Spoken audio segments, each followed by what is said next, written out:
News చూస్తున్నాం. Polavaram project ఎగువన గోదావరి నీటి మట్టం అనూహ్యంగా పెరిగింది.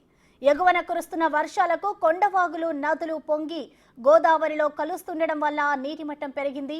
48 క్రస్ట్ గేట్ల ద్వారా దిగువకు నీటిని విడుదల చేస్తున్నారు.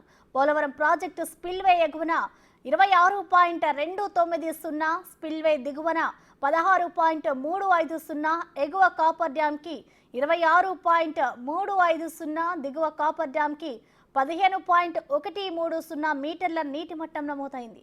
అదనంగా వస్తున్న 43,878 క్యూసెక్ల వరదను దిగువకు విడుదల చేసినట్లు ఈ తెలిపారు.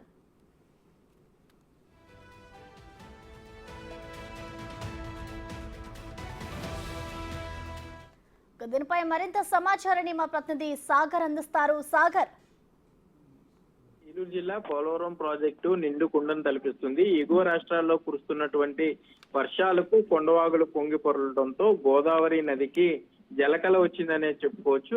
మొత్తం పోలవరం ప్రాజెక్టు ఉన్నటువంటి 48 గేట్ల ద్వారా నీటిని దిగువకు విడుదల చేస్తున్నారు. ప్రస్తుతానికి నీటిని స్టోరేజ్ చేసే అవకాశం లేదు కాబట్టి పోలవరం వచ్చిన వరద నీటిని వచ్చినట్లుగా కిందకైతే ప్రస్తుతానికి దిగువకు విడుదల చేస్తున్నారని చెప్పుకోవచ్చు. ప్రస్తుతం కాపర్ డ్యామ్ కి దిగువనైతే 15 మీటర్ల వరకు నీటి మట్టం నమోదైంది. ఈ అదనంగా వస్తున్న దాన్ని బట్టి 48,000 సుమారు క్యూసెక్ల వరద జలాలను దిగువకు విడుదల చేస్తున్నామని అధికారులు తెలిపారు. ప్రస్తుతం పోలవరం ప్రాజెక్టులో ఇప్పటికే ఇటు అంతర్జాతీయ నిపుణులు పరిశీలిస్తున్నారు. సో ఈ వరద నీటి ఫ్లోను బట్టి కూడా ప్రాజెక్టు యొక్క అంచనాకైతే వారు వస్తున్నారు.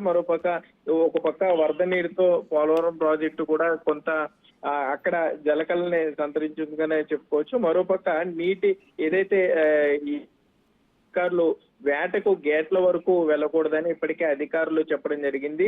మత్స్యకారులు ఎవరు కూడా పోలవరం ప్రాజెక్టు వైపుగా బోట్లు ఈ సాధారణ నాటు పడవలు వేసుకుని ఎవరు రావద్దు, ఈతకి దిగే ప్రయత్నం ఎవరు చేయొద్దని కూడా అధికారులు హెచ్చరించడం అయితే జరిగింది. Prasanna, right, thank you Sagar.